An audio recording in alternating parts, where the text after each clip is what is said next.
Hi and welcome back to the channel.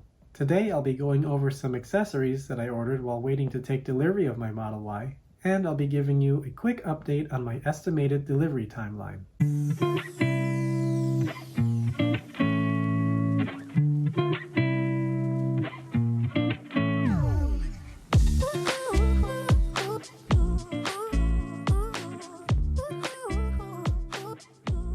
The first thing I ordered was a Tesla NEMA 1450 adapter.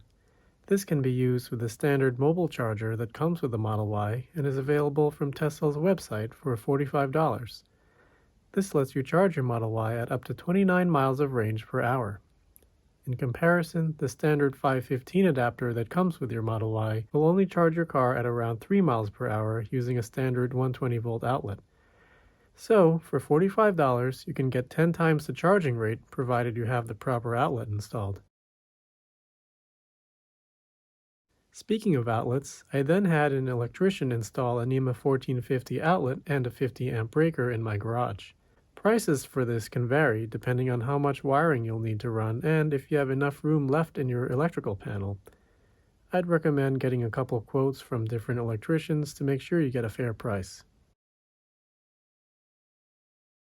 The next thing I ordered was a Tesla mobile charger. Yes, I know, you might be asking, why did he order a mobile charger if the car comes with one? Well, the answer is that I intend to keep the mobile charger that came with the car in the car at all times in case I need it on a trip or if I'm visiting family or friends, so I have a way to charge it if I need to.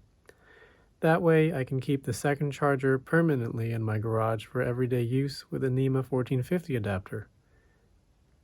So why didn't I just buy a wall connector? Well, if you go onto Tesla's website, a wall connector costs $500 and gives you a charging rate of up to 44 miles of range per hour. A Tesla mobile connector only costs $275, and if you add a NEMA 1450 adapter for $45, that brings you to $320. The only caveat is this only gives you a charging rate of 29 miles per hour, but in my case, this is more than enough for my daily commute. Also, in a worst case where I came home with an empty battery, this would still be enough to fully charge the car overnight. While we're on the topic of charging, another thing I ordered was a lock for the J1772 adapter. So basically what it does is when you're using a charge point or other charger with your J1772 adapter, this prevents someone from pulling the charger out of your car. I bought this on Amazon and the link is in the description below. Next, I ordered a key fob from Tesla's website. The Model Y comes with 2 key cards, which you can also buy extras for if you lose one, and you'll need to tap the card on the driver's door pillar to lock and unlock the vehicle. You'll also need to physically place the card on the center console to drive. You can also use your phone as the key, which most people would probably be fine with, but I'd personally rather use a key fob, and if a friend or valet needs the car, I'd rather give them a key fob than have to explain to them how to use the key card, and I probably wouldn't give them my phone. The key fob is pretty shiny, so it can get scratched pretty easily, and it also doesn't have labels on where the actual buttons are. Yes, there are actually 3 buttons on this thing. So how do you prevent your key fob from getting scratched? A key fob cover, of course. I found this one on Amazon made of leather with some red stitching around it.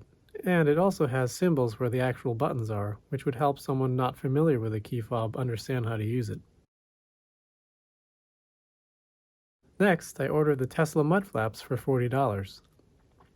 Tesla only sells front mud flaps for the Model Y, so if you want rear mud flaps, there are other sellers out there who sell a complete set of 4, and some say they look a lot better than the Tesla ones. However, what I've found is that Tesla's mud flaps are a bit longer and wider than the aftermarket ones and could potentially provide better protection, and I'm less concerned about the way they look. I may consider buying aftermarket mud flaps for the rear, but we'll see. Another good thing to have is a set of jack pads for your Model Y. These will let you lift your Model Y or Model 3 safely at the designated jack points. Basically, you stick these into the jack points underneath your car, and then you can use a jack to lift the car. The reason you have to use these is if you try to lift the car without one of these, you could potentially damage the main battery, and that's something we definitely don't want to do on cars like this.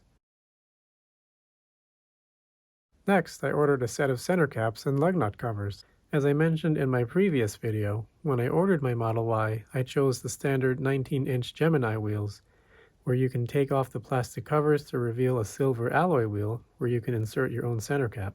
I found these red center caps on Amazon, which I'm hoping will go well with my blue paint, but we'll see. These also came with a set of lug nut covers and a tool to remove them. One thing I noticed, if you look on the back of the center caps, they have these clips that look like they'd be pretty hard to remove if I ever want to put the Gemini wheel covers back on. So I purchased these suction cups from Amazon as well. The last thing I ordered was the rugged textile trunk mat from Tesla.